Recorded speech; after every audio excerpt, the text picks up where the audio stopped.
Hey, welcome to Flight Test Tech. I'm Josh. Today we're going to be showing you how to build the FT Easy J9ER. Now the FT Easy J9ER is one of our largest easy powered airplanes, and it's also designed by our dear friend Travis Charbonneau. Travis has designed so many different Easies along with other amazing community members. This plane took him 9 revisions before he got it absolutely dialed in, and it is one of the best flying planes we've ever put in the Easy lineup. Now today we're going to show you exactly how to build it, and we're going to also show you the pieces that come along with our speed build kit. We have our main foam pieces here. We also have the nose weight. We have our canopy decal. And if you don't already have the FT Easy Power Pack or the Easy Power add-on, you're going to want to make sure you have that too. There's going to be no razor blades needed for this and no tape either, just simply a hot glue gun.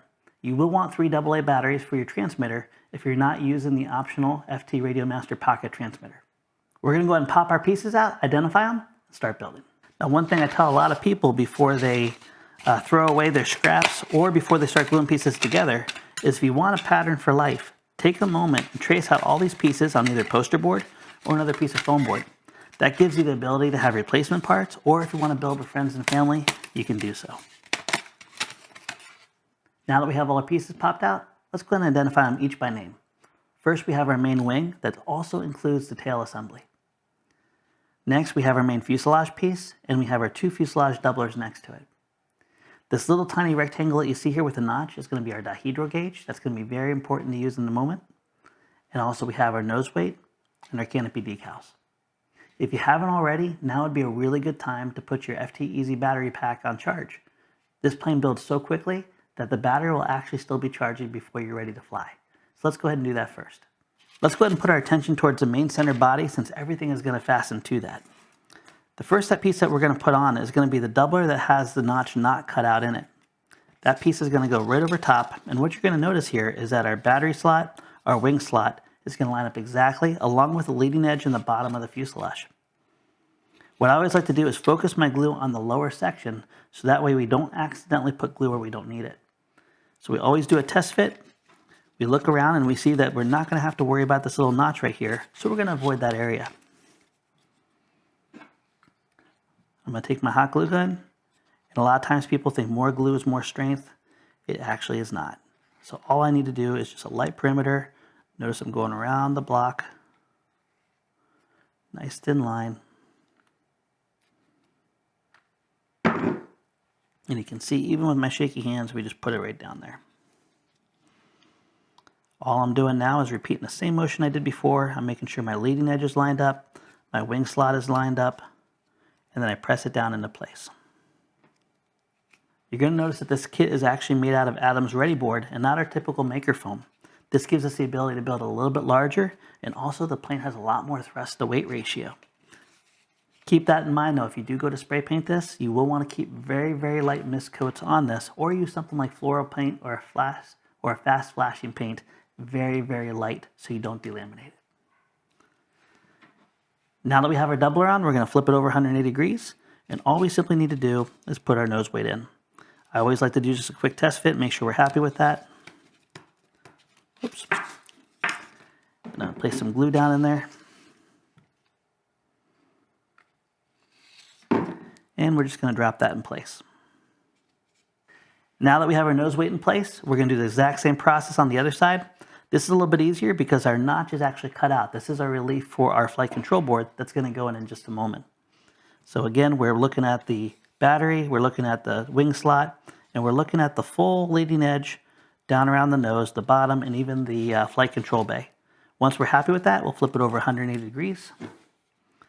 Again, we're just going to do a nice thin bead of glue right around the perimeter.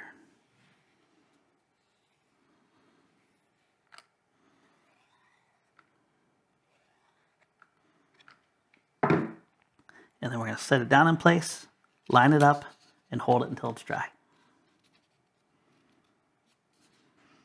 We can put this aside for right now, and we can put our attention over towards the center wing.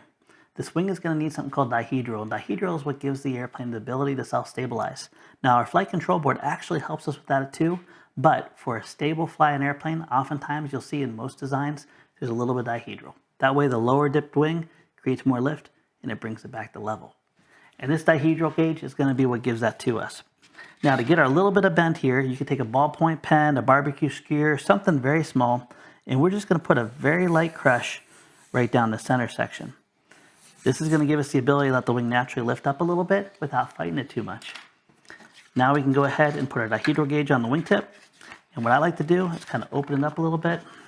And I'm going to put a thin bead of glue with the tip of my nozzle right down in the center section. Once we have that, we can use the table as our friend, bring this right down. And what we want is we don't want there to be too much stress. Oftentimes what I'll do while I'm holding this is I can take a piece of scrap foam board and I can just smooth this out. We're going to give this a good minute to dry to make sure it's fully cured before removing this. If you remove this too early, the wing is going to settle and it's not going to give you the right amount of dihedral. Now that the wing is dry, you'll see when I pull this off, it doesn't move at all. Our next step here is to slide this inside our fuselage. And to do this, oftentimes I like to kind of use the table as my friend over on the edge. And we're going to want to make sure the dihedral is pointing up. So what we'll do is we'll just take the wing on the center section, and rather than kind of bending this and crinkling this, I can simply slide this through. And as it wanders through, we're going to get to where the elevator is. And you'll see now I can support it very easily. There's a little notch in the back. We're going to kind of engage that, let it slide back. And as we push this down into place, keeping it nice and straight, we're going to line it up. There we go, almost there. And I just like to push it against my belly and push it all the way forward. Almost there. What's really cool about Travis's design here is this actually gives you a very slight curve in an airfoil. And it's probably one of the reasons why it is so amazing on how well it glides. Although this plane is incredibly light, it is actually very big compared to a lot of our typical Easies. But yet you're going to see that you're flying around with 40% throttle all day long. This even gave us the ability to carry extra weight like our optional FPV camera right on the top and have an amazing experience. I'm going to hold off locking the wing down in until I get all my electronics in place because some of the wires are a little bit tight and I can use the wing position in my favor to be able to make all my connections. What we want to do now is that once we slid the wing in, we want to make sure that the wingtips are the same elevation on both sides.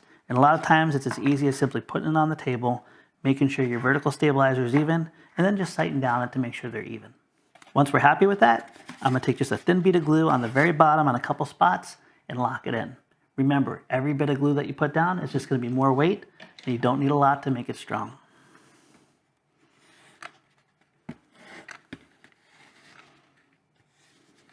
We're going to go ahead and let this dry, and while this is drying, we're going to go ahead and pull out our electronics, and we're going to identify them and get them ready to put on the airplane. We have a really great QR code that gives you lots of different instructions here, all about our Easy system, and also introduces you to a lot of our other designs too. It gives you a really cool sticker pack as well.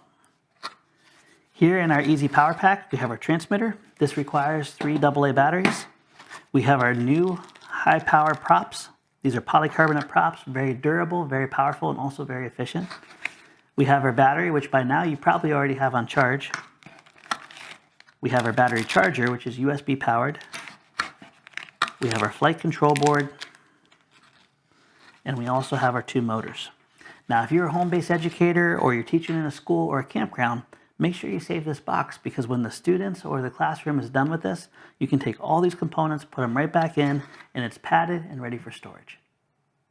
These electronics can go through over 18 different designs, and that's not counting all the amazing designs our community have or that you can design yourself. So I'm just going to go ahead and get my electronics ready to assemble. Before I forget, I'm going to put my 3 AA batteries in.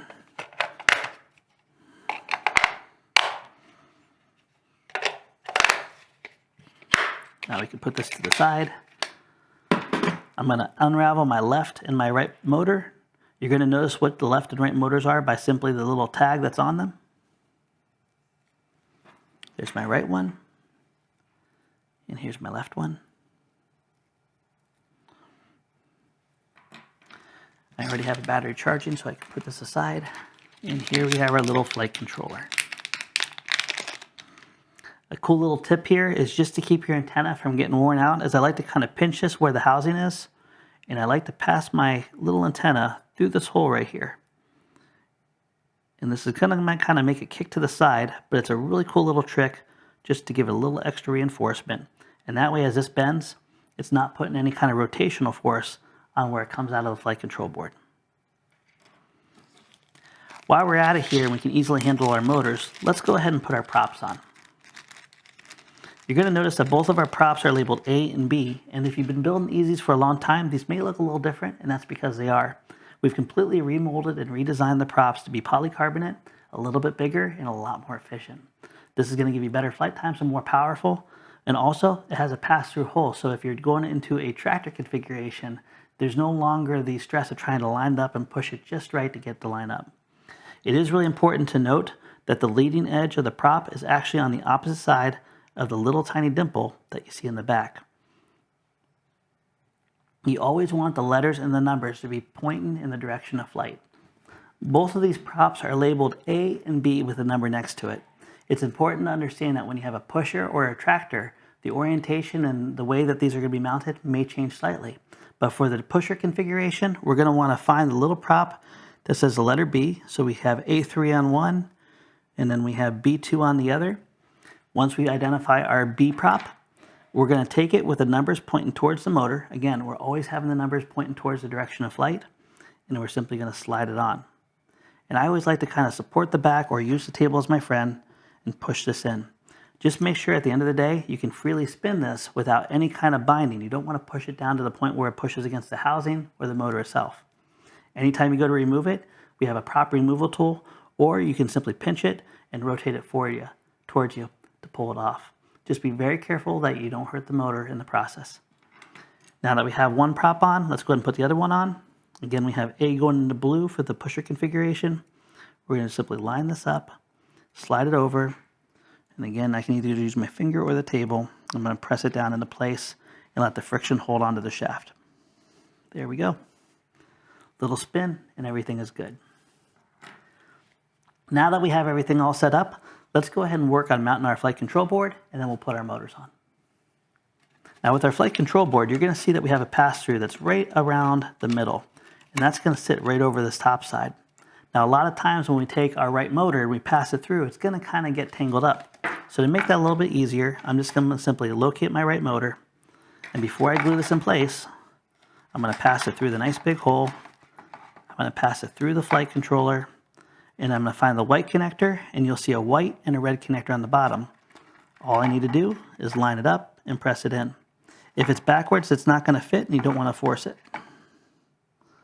The two additional connectors on the very top are actually for our optional LEDs that you can purchase from our store. This makes a fantastic night flyer, and if you want to be able to put those in there, you can put two identical colors in these two ports and even have the ability to turn it on and off. Now that we have that connection made, I can simply put a drop of glue on both sides of my flight controller. Don't worry, it's not going to hurt it at all. You can also use a zip tie, and you can zip tie your flight controller using that same connector pass-through. But oftentimes, unless I'm doing a camp or doing something where the child's going to be removing electronics later, I simply hot glue it in, and you can always peel it off later. There we go. And once we have that glued in place, I can take my extra motor here, and I can line it up with the notch, press it in so the tongs are gripping it, and after I'm happy with the fit, I can come back and put 2 drops of glue and glue it into place. One other option too is you can actually use some clear packing tape to be able to glue your motors in place. But again, that's only really if you're running a camp and you're planning on having electronics taken off later. Oftentimes when I switch my electronics from plane to plane, I simply pull it off and I just hot glue them back on when I want to fly it again. There we go. There's one. And we'll do the other side. All I simply need to do is just line up my connector, make that connection, test fit my motor. Once we're happy, we can press it in place.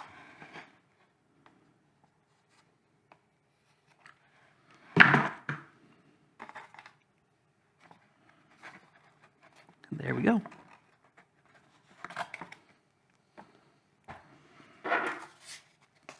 With our little tiny left and right tags here, oftentimes we can also put a little piece of tape and we can kind of route our wires here to come up against the wing and dress it up very nicely. There we go. I'll do that there.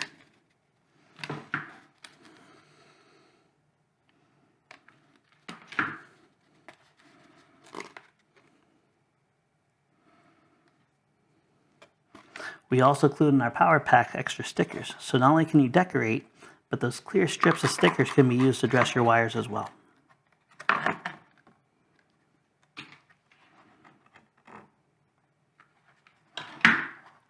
just going to tuck this one down closer to the back. Kind of let it trace there a little bit. And we're done.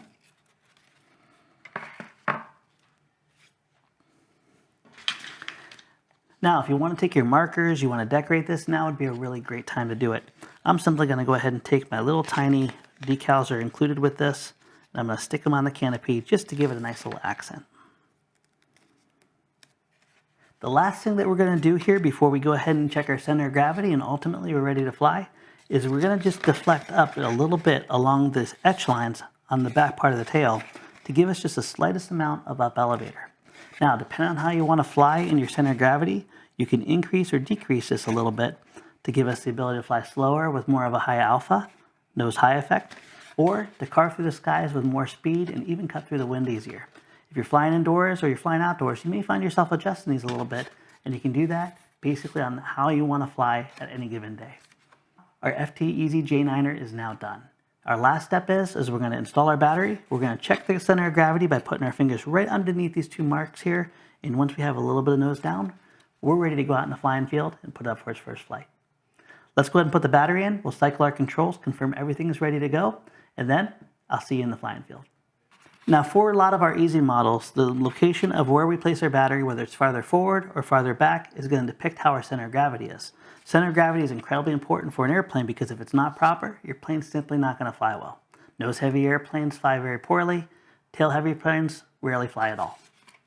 I'm going to start by putting my little battery right in the middle here. And oftentimes I just kind of keep it nice and flat here so I have as much resolution to go forward and backwards. Once I have that on there, I can place my two fingers here. And what I want to see is it to be slightly level or slightly nose down. What I want to see is for it to be perfectly level, or in this case, slightly nose down. I always tell people to start with a slightly nose down effect when you have your hands on the center of gravity, because that's going to show you have the most likelihood of success.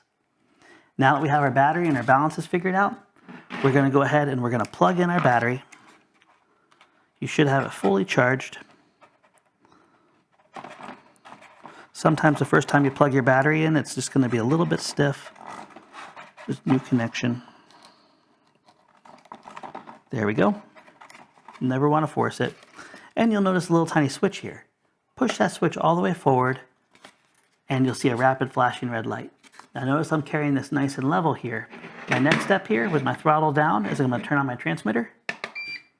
You're going to now see that both the lights are flashing, but this one has slowed down a little bit. That means it hears something and it wants to know if it's a transmitter it's going to talk to. To make this bind, we simply go full throttle and then close throttle. At this point, you're going to notice a solid red light on your transmitter and a solid red light on your receiver. And when I give it power, you're going to see it blows nice and even. We always want to make sure that we're checking our props and making sure we don't have it on backwards. If you do have that, you're going to notice your plane has hardly any power at all. Also, as we push our wing or we rotate it laterally, we should feel that the motor that's retreating is actually giving us more power to try to make it go back straight. If it amplifies that and it wants to kick around even easier and doesn't resist you, that means most likely that you have your motors backwards or your connections backwards. And what I always tell people before they take it up for their first flight is you have two buttons here. You have one button that is for your lights. You can see this little LED going on and off, and you have the optional lights that'll turn it on and off. But on the right side here, you have your low and your high rates. Always make sure that you press the button one time on this little black transmitter to make sure you have a flashing light. That's going to give you high rates and give you the best resolution to fly in a smaller place. Only fly in low rates if you have a wide open area and you're ready to be comfortable with faraway flight. Friends, I want to thank you for being part of the Flight Test family. Thank you so much for taking the time to build the FT Easy J9ER with me. Travis, huge shout out to you for your heart towards the community and also inspiring other people towards flight. If you want to build the FT J9ER or use it in your STEM programs, make sure you check out our store. We have everything you need. We'll see you next time.